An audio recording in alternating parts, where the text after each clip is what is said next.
ભરૂચ શહેરના નાગરિકો માટે મહત્વના સમાચાર સામે આવ્યા છે। અમલેશ્વર બ્રાન્ચ કેનાલની રિપેરિંગ કામગીરી માટે આગામી 22 દિવસ માટે બંધ કરવામાં આવતા શહેરમાં પાણી પુરવઠા પર અસર જોવા મળશે। તંત્ર દ્વારા આ સમયગાળા દરમિયાન શહેરમાં માત્ર એક જ ટાઈમ પાણી વિતરણ કરવાની જાહેરાત કરાઈ છે। માહિતી મુજબ કેનાલ બંધ રહેવાના કારણે ભરૂચના અંદાજે 2 લાખથી વધુ શહેરીજનોને માતરિયા તળાવ મારફતે પીવાનું પાણી પૂરું પાડવામાં આવશે। પાણી પુરવઠા વિભાગે જણાવ્યું છે કે 22 દિવસ સુધી પૂરતું પાણી ઉપલબ્ધ રહે તે માટે તળાવમાં અગાઉથી જ પૂરતો જથ્થો સંગ્રહિત કરવામાં આવ્યો છે। ઉનાળાની કાળઝાળ ગરમી વચ્ચે પાણી પુરવઠામાં મર્યાદા આવતા નાગરિકોને પાણીનો કરકસરપૂર્વક ઉપયોગ કરવા અપીલ કરવામાં આવી છે।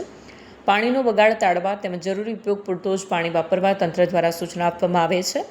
હાલમાં માતરિયા તળાવ શહેર માટે જીવાદોરી સમાન બની રહ્યું છે અને પાણીની જરૂરિયાત પૂરી કરવામાં મહત્વની ભૂમિકા ભજવી રહ્યું છે। બીજી તરફ તંત્ર દ્વારા કેનાલની રિપેરિંગ કામગીરી ઝડપથી પૂર્ણ કરી વહેલી તકે નિયમિત પાણી પુરવઠો પુનઃ શરૂ કરવા પ્રયાસો હાથ ધરાયા છે।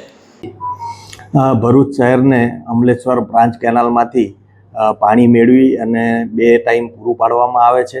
અત્યારે સરદાર સરોવર નર્મદા નિગમ લિમિટેડ દ્વારા અમલેશ્વર બ્રાન્ચ કેનાલના ઉપરના ભાગમાં મિયાગામ બ્રાન્ચ કેનાલમાં ત્યાં રિપેરિંગની કામગીરી માટે ક્લોઝર આપવાનું હોય નગરપાલિકાએ જે માતરિયા તળાવમાં સંગ્રહિત પાણીનો જથ્થો છે એ પાણીના જથ્થા ઉપર આધાર રાખવો પડે એમ હોય અને જો 2 ટાઈમ પાણી આપવામાં આવે તો પાછળ જતા માતરિયા તળાવમાં પાણીનો જથ્થો ખૂટી જાય, જે ધ્યાને રાખી અને નગરપાલિકા દ્વારા સમગ્ર શહેરની અંદર હાલ 1 ટાઈમ પાણી કરેલ છે, જેના કારણે એ લોકોનું રિપેરિંગ કામ થાય ત્યાં સુધી આપણે શહેરમાં 1 ટાઈમ પણ પાણી આપી શકીએ।